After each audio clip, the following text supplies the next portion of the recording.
Qui dit nouvelle année dit nouveau téléphone et ça inclura le Galaxy S22. Il devrait arriver le mois prochain et comme vous devez l'imaginer, il y a pas mal de rumeurs, de fuites, de spéculations en ce moment, ce qui signifie qu'on a une assez bonne idée de ce que Samsung a concocté pour 2022. Il y a eu un récent rapport qui indique que le S22 de Samsung devrait être annoncé le 9 février et expédié le 24. Vous pourrez évidemment retrouver le test de ces téléphones sur ma chaîne YouTube, alors pensez à vous abonner si ce n'est pas encore fait. Merci. Par rapport au prix, il faut savoir que la grande surprise de l'année dernière du S21 était justement une baisse de $200 par rapport au S20 et c'était une excellente surprise. Et d'après ce qu'on sait, Samsung voudrait rester sur la même gamme de prix. Par contre, il pourrait peut-être y avoir une augmentation de prix qui serait légère et en gros, on serait sur éventuellement $50 en plus. C'est quelque chose qui reste en suspens, mais dans tous les cas, ça ne devrait pas être une grosse augmentation. C'est quelque chose qui est sûr. En termes de grande innovation, il y a pas mal de choses à relever. On attend des mises à niveau de l'appareil photo, un nouveau chipset, un design un peu plus raffiné et 2-3 trucs en plus. Bien que ces 3 téléphones vont bénéficier de tout ça, le Galaxy S22 devrait être le modèle le plus intéressant parce qu'il va tout simplement avoir une tâche supplémentaire, celle de remplacer le Note. Et ça, Samsung va le faire en ajoutant un stylet, S Pen évidemment, un design un peu plus carré pour un petit clin d'œil et globalement ça devrait être assez sympa. L'un des points les plus importants qui va changer sur ces 3 produits, ça va être au niveau des performances de l'appareil photo. Parce que c'est vrai que récemment Apple a sorti l'iPhone 13 qui offre une meilleure qualité que l'iPhone S21 dans énormément de scénarios, sans parler du Google Pixel 6 qui atomise tout ce qui existe en termes de rapport qualité-prix au niveau de la photo. Du coup, ce que Samsung va faire, c'est qu'ils vont garder les capteurs du S21 et les remettre sur le S22. Et là, je sais que tout le monde est déçu, mais ce qu'il faut savoir, c'est qu'aujourd'hui, même avec des capteurs bas de gamme, on peut, avec un traitement des images assez puissant, récupérer les images et les rendre super.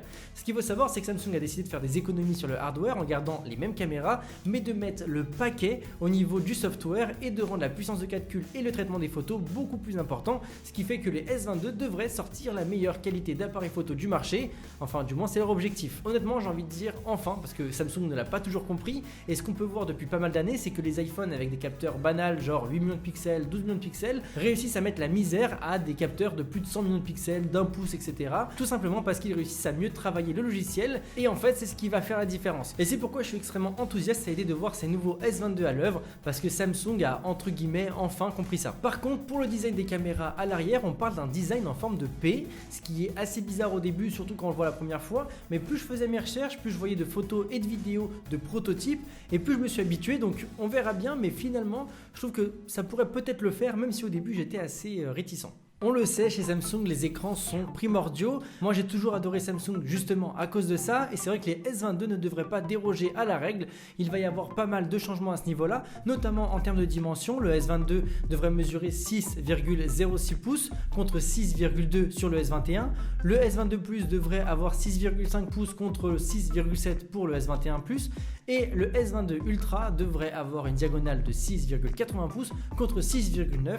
Donc de façon générale, on devrait avoir une baisse d'écran et on devrait garder les mêmes proportions d'écran, sauf pour la version Ultra qui devrait avoir des coins un peu plus carrés, un peu plus bodybuildés, mais ça sera vraiment juste pour la différence, c'est pour le petit clin d'œil avec le Note. On devrait aussi avoir un taux de rafraîchissement variable entre 1 Hz et 120 comme d'autres téléphones bien évidemment, et l'idée c'est d'avoir un écran ultra fluide quand c'est nécessaire et ultra peu fluide pour optimiser les dépenses de ressources quand il n'y a pas besoin de mouvement dans l'écran. Dans tous les cas, ce genre d'écran vient sublimer l'expérience qu'on va avoir avec le téléphone, et avec One UI 4, qui sera la surcouche qu'on aura sur ce téléphone lorsqu'il sortira, on aura juste un dynamisme fou et l'interface sera encore plus vivante, plus colorée. Il y a un tas d'innovations avec cette interface là, et c'est vrai que rien que la version bêta donne envie de tester One UI 4. J'ai hâte de voir le résultat final entre l'écran et l'interface, mais à ce niveau là ça devrait vraiment promettre. Par contre, la grande surprise de cet écran serait le niveau de luminosité qu'on pourrait atteindre. Ça serait l'un des téléphones les plus lumineux du marché et bien plus lumineux que ce qu'on a actuellement avec le S21 et bien plus lumineux que l'iPhone,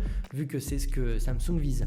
En tout cas, pour tout ce qui va être gamme de couleurs, ça va être aussi impressionnant. On devrait avoir 100% de la gamme de couleurs DCI P3 qui est une norme, et en fait si on compare par exemple avec l'iPhone 13 Pro Max, vu que c'est le concurrent, il n'arrive qu'à couvrir 77% de ces couleurs là, donc on verra pendant le test si cet écran est vraiment mieux que celui de l'iPhone, etc. La puce principale alimentant le S22 pourrait être le Snapdragon de 8ème génération qui vient d'être annoncé, et ce Snapdragon 8 devrait être 20% plus rapide que son prédécesseur et 30% plus efficient en termes d'énergie. On devrait donc avoir quelque chose d'assez sympa, mais Samsung prépare aussi une deuxième puce. On a l'habitude, c'est la puce maison, ça serait une Exynos qui apporte une meilleure expérience en termes de gaming, et on devrait peut-être avoir le meilleur smartphone gaming de l'année.